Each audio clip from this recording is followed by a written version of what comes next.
Hi hello அனைவருக்கும் வணக்கம். நான் உங்கள் ராமச்சந்திரன். இது உங்கள் ராம்சன் அகாடமி.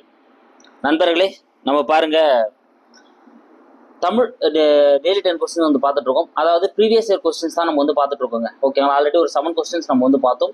இன்னைக்கு நம்ம பார்க்க போகிறது 8 கொஸ்டின் தான் நம்ம வந்து பார்க்க போகிறோம். இதில் வந்து கொஸ்டின் கம்மி தான், ஏன்னா இதில் நம்ம பிஓ எக்ஸாமில் கேட்கப்பட்ட அது தமிழ் கேள்விகள் பார்த்துருக்கோம். அதனால் அதை மட்டும் ஒரு ஃபுல்லாக நம்ம பார்த்தலாம் அப்படின்றதால நான் குறைச்சி கேட்டிருக்கேன்.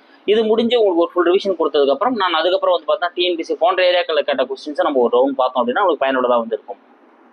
ஓகே, ஸோ வாங்க இஸ் வீடியோக்குள்ள வந்து பார்க்கலாம். அப்போ நம்ம லாஸ்ட்டில் ஒரு கொஸ்டின் கொடுத்துருப்போம், அதுக்கான ஆன்சர் என்னன்னு முதல்ல பார்த்துலாம் பாருங்க. ஸோ என்ன கொஸ்டின் அப்போ கொடுத்தோம் அப்படின்னா, ஜாதியிலே, மதங்களிலே, சமய நெறிகளிலே, சாத்திர சந்தடிகளிலே, கோத்திர சண்டையிலே வீணே நீர் அழிதல் அழகளவே இவ்வரிக்குரியவர் யார் அப்படின்னு தான் நம்ம வந்து கேட்டுருந்தோம். ஓகேங்களா, அதாவது ஜாதியாவோ மதமாவோ சமய நெறிகளுக்கு உட்பட்டோ நீங்க என்ன பண்றீங்க, அங்கங்க இப்படி சண்டை போட்டு வீணா அழிஞ்சு போறீங்களே, இதை பார்க்குறப்போ வந்து நல்லதல்ல, இது அழகான ஒரு விஷயம் இல்லை அப்படின்னு சொல்லிட்டு இந்த உயிர்களை பார்த்து அந்த வருத்தமான நிகழ்வை கூறியவர் யார் அப்படின்னு பார்த்தோன்னா ராமலிங்க அடிகளார். பி தாங்க இதுக்கான ஆன்சர். ஸோ ராமலிங்க அடிகளார் தான் அதை சொல்லியிருப்பாரு. சாதியிலே, மதங்களிலே, சமய நெறிகளிலே, சாத்திர சந்தடிகளிலே, கோத்திர சண்டையிலே இப்படி வீணே நீர் அழிதல் அழகளவோ அப்படின்னு சொல்லிட்டு கூறியவர் யாருங்க, ராமலிங்க அடிகளார். ஓகேங்களா, ஸோ பி தான் வந்து இதுக்கான ஆன்சர். அப்படியே அந்த ஆப்ஷன்ஸ் பற்றி லைட்டாக உங்களுக்கு ஒரு அப்படியே எக்ஸ்பிளேஷன் கொடுத்துட்றேன். ஸோ ஃபர்ஸ்ட் பாருங்க, தாயுமானவர். ஸோ ஃபர்ஸ்ட் ஆப்ஷன் தாயுமானவருக்கு, அவரை பற்றி அப்படியே லைட்டாக சொல்லலாம். ஸோ தாயுமானவரை பொறுத்தவரையில் வந்து பார்த்தீங்கன்னா இவர் வந்து கேடிலியப்பர் கசவல்லி அம்மையாருக்கு வந்து பார்த்தீங்கன்னா திருமறைக்காடு, இப்போது வேதாரண்யம் அப்படின்னு சொல்லப்படக்கூடிய திருமறைக்காடு அப்படின்ற இடத்துல தான் வந்து இவர் வந்து பிறந்திருப்பாரு. ஓகேங்களா, ஸோ திருச்சி ஆண்ட விஜய ரகுநாத சொக்கலிங்கரோட ஆட்சியில் என்ன பண்ணியிருப்பாருங்க, இவர் வந்து ஒரு கருவூல அலுவலராக வந்து ஒரு பணி புரிஞ்சிருப்பாரு. அதே போல மட்டுவார் குழலி அப்படின்ற ஒரு பெண்ணை வந்து என்ன பண்ணியிருப்பாருங்க, திருமணம் பண்ணியிருப்பார். ஓகேங்களா, ஸோ இவருக்கு வந்து ராமநாதபுரம் மாவட்டத்தில் லட்சுமிபுரத்தில் வந்து நினைவு இல்லம் வந்து இவருக்கு வந்து அமைக்கப்பட்டிருக்கு. இதெல்லாம் இவர் சார்ந்த அந்த தகவல்கள். அடுத்து சிவவாக்கியார். ஸோ சிவவாக்கியார் அப்படின்றவர் யாருன்னு பார்த்தீங்கன்னா சிவவாக்கியம் அப்படின்ற அந்த நூலை எழுதியவர் தான் வந்து சிவவாக்கியார். இவர் வந்து 18 சித்தர்களில் ஒரு முக்கியமான ஒருவராக வந்து என்ன பண்ணப்படுறாருங்க, கருதப்படுறாரு. அடுத்து திருமூலர். ஸோ திருமூலரை பொறுத்தவரையிலும் இவர் மிக முக்கியமானவர். ஸோ திருமந்திரம், தமிழ் 3000 அப்படின்னு அழைக்கப்படக்கூடிய சைவ திருமறைகள்ல 10வது திருமறையாக வைக்கப்பட்டுள்ள திருமந்திரத்தை இயற்றியவர் தான் வந்து பார்த்தீங்கன்னா இந்த திருமூலர். ஓகேங்களா, ஸோ ஒன்றிய குலம் ஒருவனே தேவன் நிறைய முறை கேட்டிருக்காங்க. அது வந்து இவருடைய புகழ்பெற்ற வரி. மூலன் அப்படின்றது வந்து பார்த்தீங்கன்னா இவருடைய இயற்பெயராக வந்து கருதப்படுதுங்க. ஓகேங்களா, ஸோ அதே போல வந்து பார்த்தோன்னா இது திருமந்திரம் பார்த்தோம், சைவ திருமறையில 10வது திருமறையா வச்சிருக்காங்க. இது 3000 பாடல்களை கொண்டதால் தான் தமிழ் 3000 அப்படின்னு சொல்லி இது அழைக்கப்படுது. ஓகேங்களா, அப்போ இது நம்மளுடைய ஆப்ஷன்ஸ் பத்தி உங்களுக்கு நான் எக்ஸ்பிளைன் கொடுத்துட்டேன். ஆனால் இதுக்கான ஆன்சர் ராமலிங்க அடிகளார். ஓகேங்களா, சரி, இந்த வீடியோக்கான ஒரு 5 கொஸ்டின்ஸா இருக்கு, அதை பார்க்கலாம் பாருங்க. ஃபர்ஸ்ட் கொஸ்டின், கலைமகளை போற்றி சரஸ்வதி அந்தாதியை பாடியவர் யார்? ஸோ கலைமகள்னா யாருங்க, நம்ம கல்விக்கு இதுவாக இருக்கக்கூடிய அந்த கலைமகளை போற்றி சரஸ்வதி அந்தாதியை பாடியவர் யார்? சூப்பர், இதுக்கான ஆன்சர் யாருங்க, கம்பர். சீதா வந்து இதுக்கான சரியான ஆன்சர். ஸோ கம்பர் அவர்கள் தான் வந்து சரஸ்வதி அந்தாதியை வந்து என்ன பண்ணியிருப்பாருங்க, பாடியிருப்பாரு. ஓகேங்களா, ஏன்னா கம்பரோட நூல்கள் நம்மளுக்கு ஆல்ரெடி வந்து தெரியும். கம்பர் வந்து என்னென்ன நூல்கள் பாடியிருக்கார் அப்படின்றது நம்மளுக்கு ஆல்ரெடி தெரியும். ஸோ அதை நம்ம பார்த்தோம் அப்படின்னா நம்மளுக்கு வந்து இன்னும் கிளியராக வந்து அது புரிஞ்சிடும். ஓகேங்களா, கம்பராமாயணம், ஏர் எழுபது, சிலை எழுபது, சடோகவர் அந்தாதி, திருக்கை ஒழுக்கம், சரஸ்வதி அந்தாதி, உழவின் சிறப்பு. ஓகேங்களா, அதே போல சரஸ்வதி அந்தாதி இதுவும் வந்து பார்த்தீங்கன்னா இவருடைய நூல்கள் தான். ஸோ கம்பர் தான் வந்து இதுக்கான ஆன்சர். ஓகேங்களா, அப்படி நம்ம இதில் 2 பேர் முக்கியமானவங்க, அவங்கள பற்றி ஒரு தகவல் படுத்தலாம்.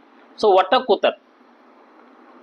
ஒட்டக்கூத்தர் வந்து என்னென்ன நூல்கள் எழுதியிருக்காரு அப்படின்னு பார்த்தீங்கன்னா தக்கையாகபரணி, ஈட்டி எழுபது, குலோத்துங்க சோழன் பிள்ளை தமிழ், விக்ரம சோழன் உலா, குலோத்துங்கன் சோழன் உலா, ராஜராஜ சோழன் உலா, மூவர் உலா, தில்லை உலா, அரும்பதை 900, அப்புறம் வந்து பார்த்தீங்கன்னா காங்கேயம் 4000 கோவை. இதெல்லாமே வந்து ஒட்டக்கூத்தரோட நூல்கள்.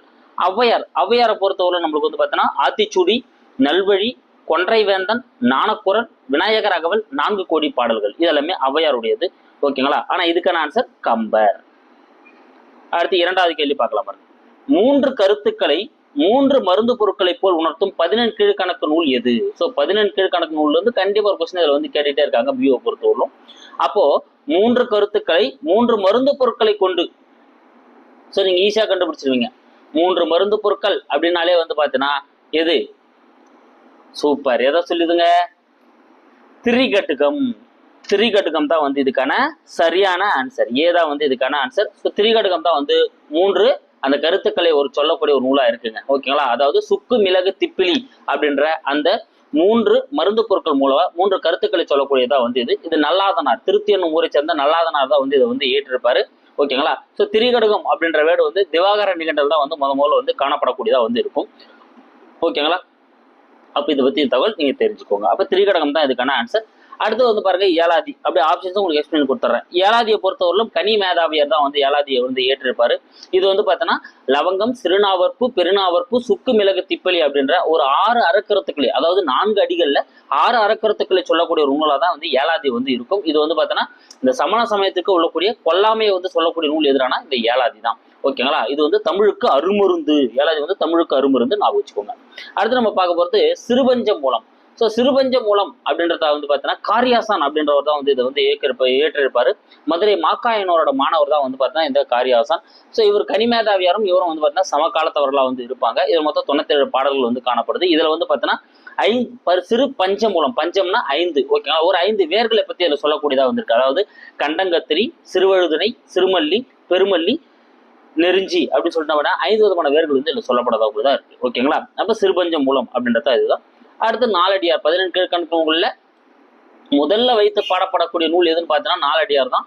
இது வந்து பார்த்தீங்கன்னா 18 கீழ்கணக்கு நூல் இருக்கக்கூடிய ஒரே தொகை நூல் எதிரான இதுதாங்க. ஓகேங்களா. இது வந்து முப்பாலா யார் பகுத்திருப்பார் அப்படின்னு வந்து பார்த்தீங்கன்னா தர்மர் அப்படின்றவர் வந்து நாலடியாரை முப்பாலா பகுத்திருப்பாரு.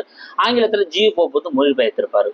ஓகேங்களா. இதை பதுமனார் தான் வந்து தொகுத்திருப்பார். ஏன்னா சமண முனிவர்களை ஏற்றிருப்பாங்க. இது தொகுத்தவர் யாருன்னா பதுமனார் தான் வந்து தொகுத்திருப்பார் நாலடியாரை. இது 4 400, வேளாண் வேதம், திருக்குறள் விளக்கம், குட்டி திருக்குறள், இதெல்லாம் வந்து பார்த்தீங்கன்னா நாலடியாரோட வேறு பெயர். ஓகேங்களா. ஸோ ஆப்ஷன்ஸ் அப்படியே உங்களுக்கு எக்ஸ்பிளைன் பண்ணியிருக்கேன். அந்த தகவல் எல்லாம் உங்களுக்கு பயனுள்ளதாக இருந்திருக்கும். இதுக்கான ஆன்சர் ஆனால் திரிகடுகம்.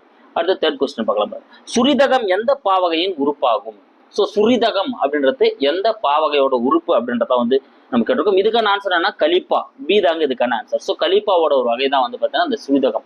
ஸோ இது எப்படின்னா தமிழ் இலக்கண ஜாப்ப இலக்கணத்தில் இருக்கக்கூடிய இந்த கலிப்பாவோட 6 ஓகேங்களா.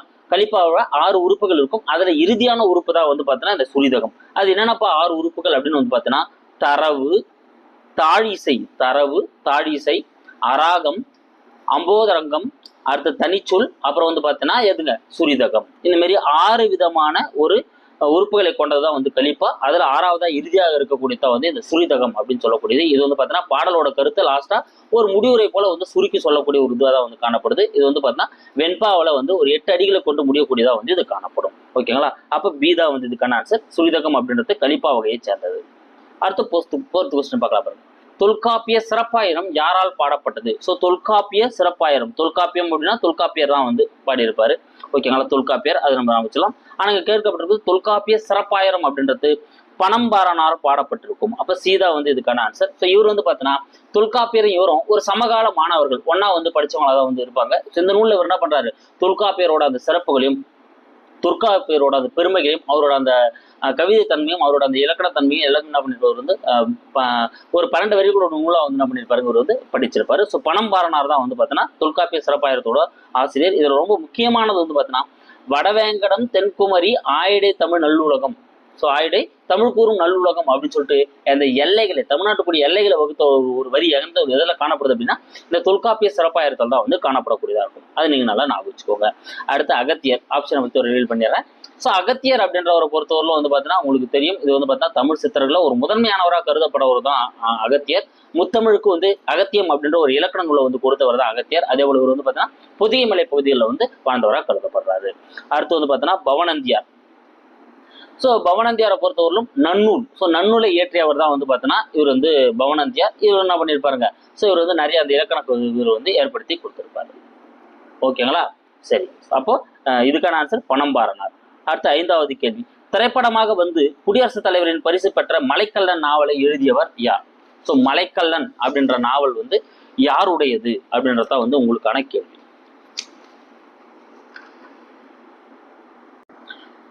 சூப்பர். இதுக்கான ஆன்சர் என்ன அப்படின்னு பார்த்தோன்னா நாமக்கல் கவிஞர் வே. ராமலிங்கனார். பி தாங்க இதுக்கான ஆன்சர். ஏன்னா இவர் தான் மலைக்கல்லன் அப்படின்ற அந்த நூலை எழுதியிருப்பார். இது திரைப்படமாகவும் வந்து என்ன பண்ணியிருக்கும் வந்திருக்கும். அதே போல வந்து குடியரசுத் தலைவரோட பரிசையும் பெற்றிருக்கும். ஸோ ஒரு நாமக்கல் கவிஞரோட அந்த நூல்கள் பார்த்துக்கலாம். என் கதை, மலைக்கல்லன், தமிழ்த்தேன், தமிழன் இதயம், சங்குலி, அவனும் அவளும், தமிழ் வேந்தன், கவிதாஞ்சலி, காந்தி அஞ்சலி, தேமதுர தமிழ் ஓசை, அன்பு செய்த அற்புதம், எங்கள் தமிழ், இது எல்லாமே வந்து பார்த்தீங்கன்னா நாமக்கல் கவிஞருடைய நூல்கள். அதில் அந்த மலைக்கல்லன் தான் வந்து திரைப்படமும் வந்து எடுக்கப்பட்டிருக்கு.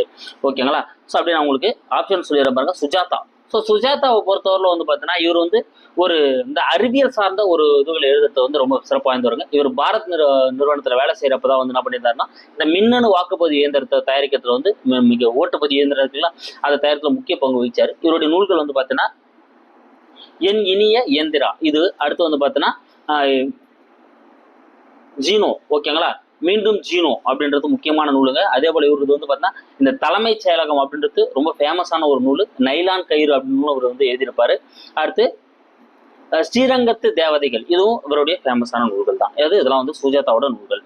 அடுத்து இந்திரா பார்த்த சாரதி. ஸோ இந்திரா பார்த்த சாரதி அப்படின்றவங்க வந்து பார்த்தீங்கன்னா நிறைய நூல்களை வந்து என்ன பண்ணியிருப்பாங்க, எழுதியிருப்பாங்க. அவங்களோட நூல்களையும் அப்படியே நம்ம என்ன பண்ணுவோம், லைட்டாக ஒரு பார்வை. ஸோ இந்திரா பார்த்த சாரதியை பொறுத்தவரையிலும் வந்து பார்த்தோன்னா இவங்க முதல் மழை அப்படின்ற நாவலை தான் வந்து பார்த்தோன்னா முதல்ல எழுதியிருப்பாங்க. இந்திரா பார்த்த சாரதி மழை அப்படின்ற நாவலை முதல்ல எழுதியிருப்பாங்க. நந்தன் கதை, பசி, கோவில், இயேசுவின் தோழர்கள், சத்திய சோதனை, குருதி புனல், சுதந்திர பூமி, மாயமான் வேட்டை, வேதபுரத்து வியாபாரிகள், மனித தெய்வங்கள், திரைகளுக்கு அப்பால் அப்படின்றது எல்லாமே வந்து பார்த்தோன்னா இந்திரா பார்த்த சாரதியோட அந்த நூல்கள் தான். ஓகேங்களா? அடுத்து ஜெயகாந்தனை பற்றி உங்களுக்கு சொல்லவே வேணாம். அவர் வந்து பார்த்தோன்னா நிறைய படைப்புகள், சிறுகதை, குறும்பு தினம், புதினங்கள் எல்லாமே வந்து நிறைய எழுதியிருப்பாரு. அதில் ரொம்ப முக்கியமானதாக மட்டும் நான் உங்களுக்கு அப்படியே ரெமெம்பர் பண்ணுறேன். ஸோ சில நேரங்களில் சில மனிதர்கள், ஒரு நடிகை நாடகம் பார்க்கிறாள், ஊருக்கு 100 பேர், உன்னை போல் ஒருவன், யாருக்காக அழுதான், காவல் தெய்வம், ஒரு மனிதன், ஒரு வீடு, ஒரு உலகம், இதெல்லாமே இவருடைய திரைப்படமான படைப்புகள். ஓகேங்களா? அதே போல் வந்து பார்த்தோன்னா இவர் நிறைய சுந்தரகாண்டம், கங்கை எங்கே போகிறாள், உன்னை போல் ஒருவன், ஒரு மனிதன், ஒரு வீடு, ஒரு உலகம், இதெல்லாமே இவருடைய ரொம்ப ஃபேமஸான நூல்கள் தான். ஓகேங்களா? சரிங்க. அப்போ இதுக்கான ஆன்சர் நாமக்கல் கவிஞர் வேறு ராமலிங்கனார். அவ்வளோதாங்க. இது நம்ம வந்து இந்த வீடியோவோட கம்மியாக தான் பார்க்குறோம். என்ன ரீசன்னா இதோட வந்து இதுவரை கேட்கப்பட்ட பிஓ கொஸ்டின்ஸை நம்ம முடிக்கிறோம். இது உங்களுக்கு அப்படியே ஃபுல் ரிவிஷனாக கொடுத்துட்டு நான் உங்களுக்கு வந்து பயனுள்ளதாக வந்து இருக்கும். அப்புறம் நான் மற்ற டிஎன்பிசி போன்ற எக்ஸாம்ஸில் கேட்கப்பட்ட கொஸ்டினை பார்க்குறப்போ உங்களுக்கு இன்னும் தெளிவாகிடும். ஓகேங்களா? சரிங்க. இப்போ நான் அப்படியே உங்களுக்கு ரிவிஷன் கொடுத்துறேன். கலைமகளை போற்றி சரஸ்வதி அந்தாதியை பாடியவர் வந்து கம்பர். 3 கருத்துக்களை 3 மருந்து பொருட்களை போல் உணர்த்தும் பதினெண்கள் வந்து திரிகடுகம். சுரிதகம் அப்படின்றது கலிப்பாவோட ஒரு பாவகை. தொல்காப்பிய சிறப்பாயிரம் அப்படின்றது பணம்பாரனாரால் ஏற்றப்பட்டிருக்கும். திரைப்படமாக வந்து குடியரசுத் தலைவரின் பரிசு பெற்ற மலைக்கல்லன் நாவல் வந்து யார் எழுதியிருப்பாருன்னா நாமக்கல் கவிஞர் வேறு ராமலிங்கனார். இது நம்ம ஏற்கனவே பார்த்தது தான். சாதியிலே, மதங்களிலே, சமய நெறிகளிலே, சாத்திர சந்தடிகளிலே, கோத்திர சண்டைகளே, வீணானிக அழுகலின்னு சொன்னவர் யாரானா ராமலிங்க அடிகளார் தான் சொல்லியிருப்பாரு. கண்டிப்பாக அந்த கொஸ்டின் எல்லாமே உங்களுக்கு பயனுள்ளதாக வந்துருக்கும். ஓகேங்களா? ஸோ இது முன்னப்பட்ட கொஸ்டின்லாம் பார்க்காம இருந்தீங்கன்னா நம்ம தனியாக பிளேலிஸ்ட் வச்சிருப்போம். அந்த பிளேலிஸ்ட்டில் போய் நீங்கள் அந்த வீடியோஸ்லாம் பார்த்துக்கலாம். Thank you guys. அடுத்த வீடியோவில் வந்து நான் உங்களை சந்திக்கிறேன். நம்ம சேனலுக்கு என்ன புதுசாக வந்து நம்ம சேனலை சப்ஸ்கிரைப் பண்ணிக்கோங்க. கூடிய பக்கத்தில் இருக்கிற பெல் பட்டனை கிளிக் பண்ணி நோட்டிஃபிகேஷன் ஆல் அப்படின்றதையும் கொடுத்துக்கோங்க. Thank you guys.